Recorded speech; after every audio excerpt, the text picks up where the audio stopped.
Hello and welcome to this week's episode of The Capitalist Investor. As always, you have me, Diamond Hands D. We got the dream team back again. Tony the Tiger, Cool Hands Luke. What's going on, guys? Living a dream. Living the dream.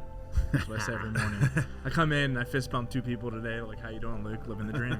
That's what I say every morning. I mean, last week it was 0 degrees in Cleveland, and this week and today it's going to be high of 50.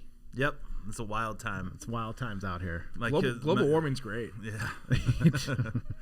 My kids were home Monday, Wednesday, Friday last week, and then yesterday for a fun ice day, apparently. Too icy to drive on the roads and pick up the kids, so that's what we've been dealing with.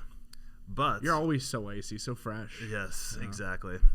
But more importantly, I haven't even asked you guys offline, how was the big dinner last week? It was great, but one of the other, I think Luke and I got railroaded. We did. We did not put the hurt on. Mm-hmm. Like, we just didn't order enough expensive things and really jack that bill up. You know, we were just trying to be nice guys. I don't know, like a bottle of wine showed up and another bottle. I'm like, I don't want to drink wine. Why is this wine here? I had a couple whiskey, Manhattans. I had the couple bottles of wine that came. We're like, this has to be pretty expensive. We had a couple Wagyu steaks. I wanted to get it. Has to be kind of expensive. The check came. We're like, wow, this is like half of what it was 2 years ago. I felt it's what it feels like. Yeah. And we had an extra person. And we had an extra person. Like, we really, it just. Somebody ran the narrative, and it was not Luke nor myself. And we'll get it next year. Yeah, and and I assume that maybe Nate won't lose, so he'll run the top end narrative. Like, all right, let's make this dude pay. Yeah, because he'll walk around for a couple weeks. Oh, Tony's off to a bad start this year because of Boeing. We talk about all the time. So, dude, I guess maybe Tony's gonna take the L this year. Who knows? I guess a tire fell off. Tony. I guess a tire fell off now, like the other day, of another jet and. Jesus, man. But Atlanta. But here's the thing. Think about this. When the best time to invest in a company is when you feel like, oh my God, I'm not catching that falling knife, and this might be the time to do it. But man, there's a lot of it's just such a big company that it's going to take a little while to let this flush out. Yeah. Spirit, though, Davey Day Trader, Dave Portnoy. I don't know if you've heard about that, but he's been pumping Spirit Airlines. Is he back to pumping his day trading stocks? Davey he got his hammer and stuff. He's back. He's gambling. Good for him. All right, let's talk about we got earnings season kicking off. Netflix actually reported today. Tomorrow everyone will hear this show, and it'll be a day late, but we'll be talking about Netflix and what's going on. And next week's going to be the big week for earnings. All the big boys, all the tech big boys, I should say, report by next week. We'll talk about everyone's favorite topic, Bitcoin. And then we're going to talk about the stay-at-home people that want to stay at home and work, and how they're about to feel the crunch. So we'll hit that, and then we have a nice little bonus section. Yep. Little bonus topic at the end, and we'll keep everyone in suspense for that. So earnings, Netflix. I guess they mashed with their subscriptions, their revenues. They just overperformed on everything in this quarterly call. They also raised their lowest minimum tier to $12 a month, right? I think that's very, very reflective of the overall situation of the economy, to where companies now know they're not scared that consumers are going to stop spending money. So they're comfortable. This is where you got to bring back inflation back into the question. They're comfortable raising prices on their consumers because they know their consumers aren't going to cut back. So I think that's very reflective of what you're going to see basically all earnings season. Netflix, mission critical software. Yeah, right. Are you going to cut that at your home? I don't know. I've been watching a lot of Netflix recently, actually. I have too. Really? Yeah. I got Hulu. I'm enjoying it. I feel like I'm not missing cable because I'm not sitting there for hours and hours and hours. I just need something to watch, and it's typically like sports and wrestling and other kind of weird stuff. Have you checked out Only Murderers in the Building? That's on Hulu. No. It's an excellent show. God, you should check that out. I don't watch shows? It's a 30-minute. It's a comedy. It's good. It's a comedy about murders. Yes. Nice. Yep. Mm-hmm. All right, then I'll ring you up after the show to figure out what's it called again. Only Murders in the Building. Only Murders. It's with Steve Martin and Martin Short and the Three Amigos. Yes, two of the three. Two of the Three Amigos. And Selena Gomez. Oh, okay. Something for the kids. She's back. Like I thought she was like gone. She's back. It was a very popular show. So yeah, watched it. So check this out. So Netflix, after their earnings is up 10%, walking into Wednesday morning because of all the great news. And here's an interesting thing.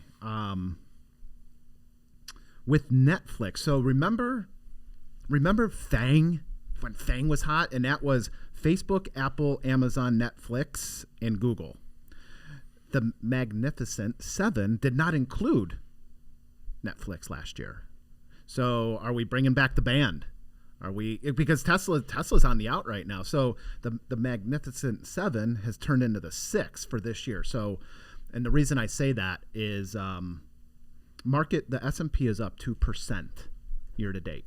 So we're off to a good start. 89% of that gain is from the Magnificent Seven. Would say Fang, and now Netflix. I would say Fang is back, but here's what it is: Facebook, Apple, Amazon, Netflix, Nvidia, Google. So it's FAANNG. Yeah, that's the new Fang. That's the new Fang, right? Because Microsoft, where's the M? Fang, where Microsoft needs to be part of that. Nah, I'm just kidding. Microsoft. It doesn't work with the acronyms. So sorry, Microsoft. Fang-a-mung. We'll think of a new. We'll think of something. We'll workshop that. All right. But Netflix, we wanted to transition into this. I don't know. Guilty pleasure watching some fake wrestling. Some wrestling is Royal Rumbles this week. See, nice. The Rock was.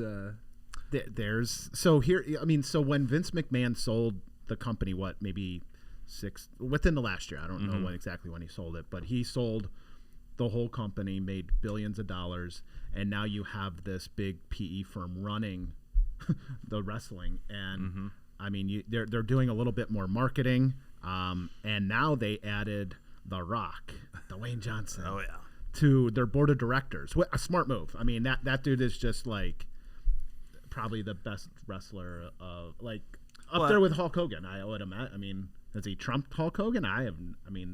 Depends on what era you're watching and how you really feel. Yeah, it depends on who you're talking to. Right. Normal people or wrestling fans online, but The Rock he's the most popular. He didn't really I'm not going to go down the wrestling history, but he didn't really wrestle that long because he went to Hollywood and he was going back and forth there for a while. But he made it into mainstream and then took it. His movie career, he was an A-lister there for a while. He didn't say no to any of the movie scripts, and they started going downhill. But there was a period there where he could save your movie franchise. So, did he dress up as like a fairy or a princess or something in the Tooth movie? Fairy? Yeah, I think that was like his first film, first feature film. Yeah, you got to get your feet wet somewhere. But yeah, it was this TKO Sports, and it's basically the WWE and MMA together. So that was the deal. And then yesterday it was announced that Netflix is going to get into live, quote unquote sports. They're going to air Monday Night Raw on Netflix starting next year in a $5 billion deal, which is crazy to think about. It's a lot of money. Yep. For how long? 10 years, $500 million a year. Wrestling's not a sport. It's entertainment, and that's fine. But it'd be interesting. How many people are going to switch over? I mean, I don't know if I'm going to just get Netflix to watch wrestling. Your son will. I don't see myself doing that. But this is where the growth initiatives have to happen. As companies, you have to think of new things to bring to the table to get investors and shareholders happy, right? So it's like when you have streaming, you kind of have old shows streaming, then you kind of are making new shows. It's like, what's the next thing besides just making your own shows? Is it live entertainment, sports? Is it live whatever? Is it something else? These are questions that Netflix will continue to have to answer if it wanted to remain as top dog. I mean, you would imagine Netflix did the math. Like, how many WWE fans already have Netflix and how many don't? Yep.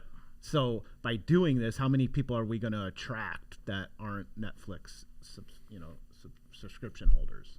But at the end of the day, like I feel that Netflix really turned the corner when they cracked down on that login sharing. Yeah. No wonder their subscriptions are up, because you can't get 10 people. You can't get people to log in. I mean, like that's just like technology 101, right? And marketing and all that. Like, thank God they cleaned that up. But like, why wasn't that like part of the launch? Yep. Like, I don't know. So because you're getting people addicted first. That's the whole like company mentality. You get everyone addicted, okay. and you don't really worry about the revenue side and sharing passwords. And then when everyone's addicted, you take it away, and they're like, "Well, I'll sign up anyway." And what's it cost? $12 a month? Yeah. What's $12 a month? Mine is days? I don't have the $12 one. Mine's 24, I think. Okay. But yeah, that's what I'm down. So I'm down to Netflix and the Disney bundle, which has Hulu in it. Not the live, and then my live TV right now is YouTube TV, and I only had that because I bought the Sunday ticket or whatever. When you parlay all those three together, like how much are you spending? Yeah, so it's about $100. Okay, I mean that's what I'm paying for Hulu. But I get everything I think I want. I still try to password share, but it's just there we go. There we go. All right. So the new thing is minus, Tesla's on the outs right now. We'll see. I think they're lowering prices, trying to move units, and cars are freezing in the middle of the winter. So I don't know. We'll see what happens with Tesla. I think they're reporting soon, and we'll hear all about that. Yeah, earnings season, it's here. So let's see how this happens. But I think, like I said, Netflix is a telltale story of how this is going to go this quarter. Raise price. If you're hurting, if you think that your revenues are down, then just raise prices. If your profitability is down, raise prices. People will spend on the credit cards, and everyone knows it. Yeah. All right. Great. Any other things on that topic? I don't think so. All right. Let's talk about Bitcoin. I think we were right. Have to. I mean, we know, but we'll keep it short. But I think we nailed it. Yep. I think we don't nail much stuff on this show, but man, we nailed this one. It was. Like it's going up, and it's going to sell the news, and exactly what happened when they came out with the ETF. That thing's down, I don't know, 20%. Yeah, at least 20%. Yeah, it's down at least 20% since the ETFs are now active. So what I wanted to talk about. So there's been a lot of discussion about Bitcoin being like the new gold, so like digital gold, like a flight to safety. Like, you can't have a flight to safety investment asset that can, drop 20% in a week. You just can't have it. So, so what do you guys think of now that people can buy into Bitcoin, even though they're not really doing it in the proper way, through an ETF? People have been selling off on that news, basically. Do you think Bitcoin long term is going to be a flight to safety, or do you think it's going to be more of a speculative asset? I was at a cigar lounge this past weekend. Here we go. And keep it on the rails. My dad and my brother, we walked in the cigar lounge down in Canton, and there was no private room in there. Like, we thought that it was gonna be kind of more secluded. Like, we'll be able to have a nice discussion. Mm-hmm. It was right during the football games, and we couldn't, talk quietly. Mm-hmm. There was a whole room, like 25, 30 people. We're trying to be quiet, talking about like the world, talking about politics, talking about my dad's investments, which he owns some Bitcoin. We're talking about Bitcoin. And everyone started eyeing me when I started talking about Bitcoin and my thoughts.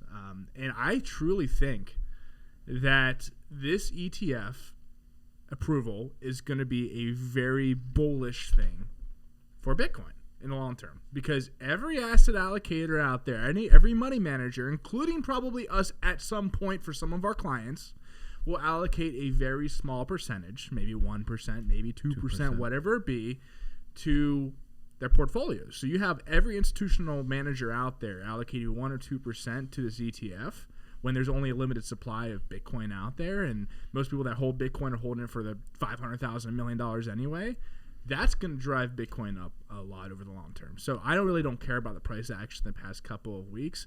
And at some point down the road, when there's economic turmoil, we saw it back in March in Silicon Valley Bank. When that started collapsing, Bitcoin rose. It's not even economic. It's more like financial crisis. Whenever there's another financial crisis, Bitcoin is going to absolutely rocket. Yeah, there has not been a financial crisis since Bitcoin's been around, besides you can call COVID maybe, right? When the stimulus and Bitcoin rocked during then.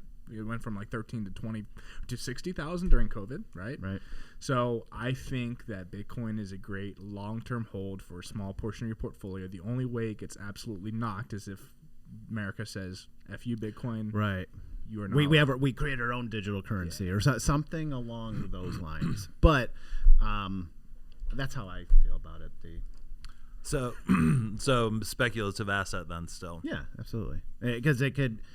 the pros are what Luke and I just talked about. The con is that, like, kind of what the government shuts it down. down. The government shuts it down or whatever. Well, but it would just be the American government that you can still trade it outside the United States, and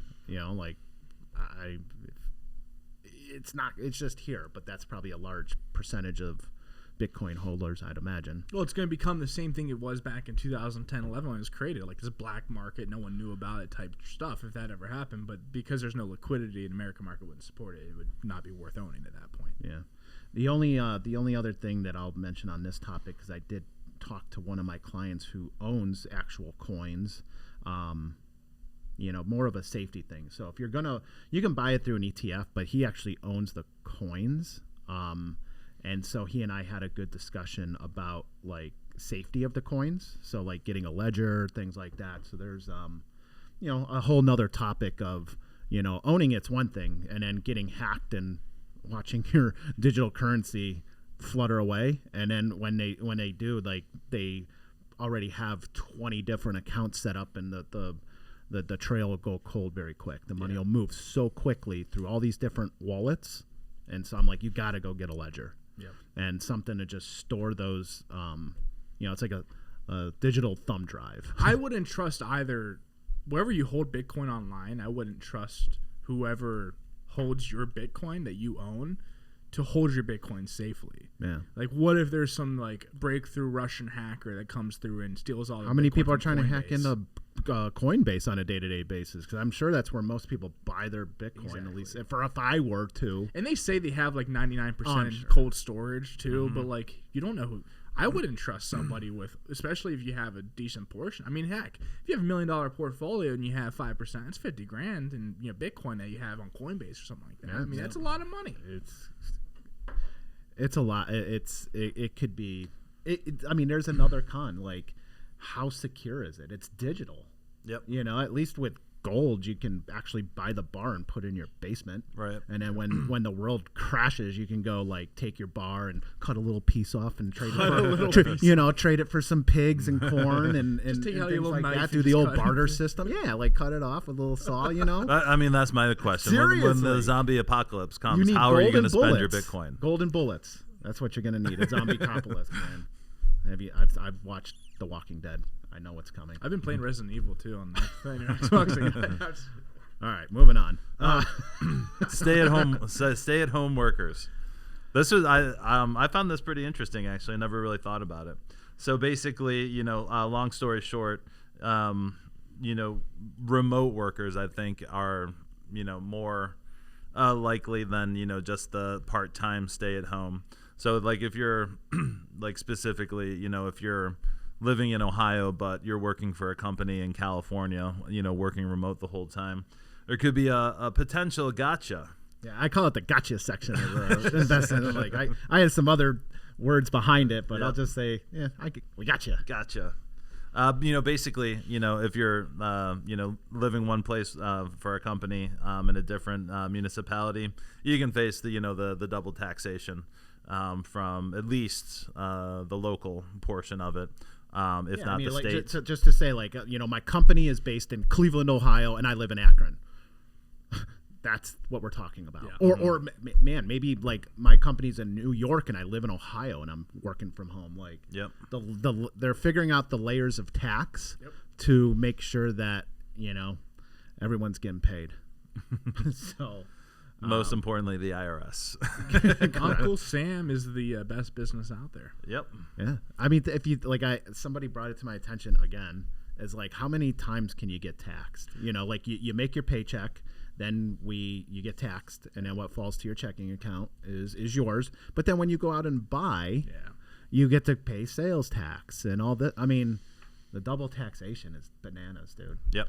I mean, it's the same thing. It's like if you, what's the law? If you like travel a lot for work and you have different like office locations, it's the same thing. If you make money in different states, there's potential for you to get double taxed. That's why like always, athletes are. Yep, exactly. Athletes, like if they play a game in Washington, they live in New York. Like this is why like the tax code is so complicated, and it's like they're hiring all these IRS agents. Well, why don't they just make the tax code more simplistic in some ways so that we can actually understand the tax code? We don't get double taxed, and everyone's treated fairly for the most part, right? I don't understand. We make the tax code more complicated. We use more of our money to then hire more IRS agents, which becomes even more efficient. So like we live in a world job creation.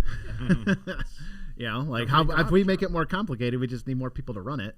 But I mean, to switch to some type of flat tax, like, hey, everyone pays 20%, like, man, that would really jam up a lot of tax strategies are in place right now. It would jam up some of the low income earners. They would be paying more tax. The rich would maybe pay less tax. Some already pay low tax because of the complexity that they have figured out and mastered on how to keep their taxes low. I always said this. If you make, I don't know, I'm just going to throw out numbers. These aren't exact, right? If you make over $1 million a year in taxable income, there's a lot of ways you can start doing a lot of very unique strategies to really lower your tax burden over the long term, right? If you make less than $100,000 a year, usually you're not paying much in taxes anyway because you have the high standard deduction, you have all these other kind of things, right? The people that pay the most amount of tax and that get screwed the most are the people like making somewhere between like that $150,000 to $1 million range. So anyone in between there, it's like the true middle class pays the most amount of tax. It's so complicated. I mean, Chappelle, had told a stand-up joke, and I just giggle every time I hear it. When Hillary and Trump were debating, and Hillary goes, "Pay your taxes," and he goes, "Why don't you pay your taxes?" Because and Trump goes, "Because I'm smart." I have figured out the tax code to help me in my situation. He's got 1,000 tax advisors to help him figure it out. And Trump goes to Hillary, "You have the power to change it, but that messes with all your donors and yep. like people that support you to be a congresswoman and all this stuff." And I mean, the web is too spun and thick and wide and everything that good luck blowing up our tax code. Yeah. You'd have to do it over decades to unwind some of it. So it's like college football. You just need to start over. You just got to start over, man. Yeah, or the Browns just got to blow it up and, got to blow it up every year. Is Joe Flacco staying in the Browns? I don't know. I think he would be great for the long term. Everyone wants him to stay. Now it's going to be like, well, how much do you want, and can we fit him in the thing? But I mean, but we had a great season. Like for example, the Njoku is going to the Pro Bowl, but yet we fired the tight ends coach. Yeah. We fired the running backs coach. Like we fired all these coaches. Why? I don't know. Again, just blow it up. Why not? Blow it up. Blow it up. All right. I digress. All right. Final section. Give me that bonus section. Yeah, bonus section today. The 22nd was National Hot Sauce Day. So Mark and I talked about this a long time ago. So I thought we'd bring it back because it's obviously. They were making fun of me. What's wrong? I came in here. You guys were making fun of me. Yeah, I'm sauce. Like, we're talking about hot sauce today, and I'm like, I guess. How were we making fun of you? I posted a picture of hot sauce on my Instagram because it's like high yield hot sauce, and you guys were like making fun of me for posting. I gave you a like, and I said, "Did you get that from Nate?" And you said yes. If you call that making fun, you know what? Then I'm a bully. All right. Well, Luke's feelings aside, let's go through the Chris, our engineer. Like he's sitting there, he's like crying almost. Oh yeah, could have a hot mic moment there. Yeah, come back and get you. But so favorite hot sauces. surprising to me. Number one, Frank's Red Hot by a wide margin. There's nothing else to make buffalo chicken dip with other than Frank's hot sauce. Yeah. And man, like, what a creation! What a discovery! Because it always existed, just no one ever thought about it. But what a great discovery! Buffalo chicken dip. It really is. It's such a staple at many parties. I love it. Right? This is my wife's go-to. That's I'll a crowd I'll pleaser. just make it on a random week, and then I mix in. I eat them with veggies like carrots and celery. Oh yeah. You know, get rid of the chip part. You know, Tasty treat. tasty treat. Cholula. Is that how you say it? I don't cook anything, so I don't know. And Tabasco number 3, and Sriracha all the way down to number 8. Now I believe this is just from an Instacart delivery, tally, so it's not like a nationwide, survey or anything like that. But what I also found interesting is Ohio, probably thanks a lot to Tony. It is probably the biggest Frank's Red Hot state out there. Oh, really? Yep. I there's not too many people in Ohio that don't enjoy hot food for some reason. Yeah. I don't know what it is. Because we need to feel something. We don't feel anything in Ohio. It's just every day's the same. It's too we boring. need to feel burning in our mouth to feel something. So, all right. So we're talking about hot sauces. Here's my hot take, and everyone should enjoy this because I'm a big fan. It's not necessarily hot sauce, but man, the Diablo sauce at Taco Bell is so good. I buy it in the bottle, but you can't find it in the store. So you just get it on Amazon. They'll deliver it, whatever. But man, that's some good stuff. So I've never had that before. It is.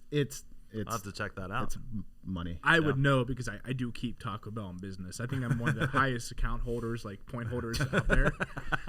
So every Tuesday there's a Tuesday drop at 5 p.m. You can get like swag, like shirts and stuff, or like they have the Cinnamon Toast Crunch. They have the Cinnamon Twist Crunch. They're like giving out limited edition cereal. Anyway, I do that every 5 p.m. So Taco Bell, the Diablo sauce. While we're talking about that real quick, it's like not hot. It's like spicy. There's a difference. So like hot like lingers like in your mouth and it's like your mouth's on fire.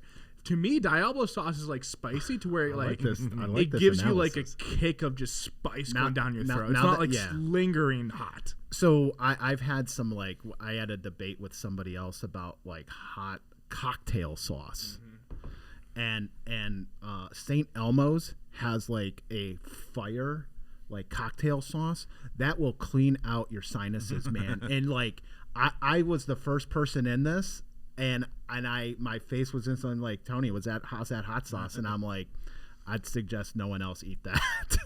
And yet a couple of guys went into it and they're like, wow, that is the hottest thing you can buy. But there's that kind of hot. The Diablo sauce is, I now that I kind of think about it, I agree with that. That's why it's not gonna open up my sinuses. It's just a burning hot, like spicy sauce. This is why I have acid reflux though, because I know this stuff too well. I eat too much spicy stuff.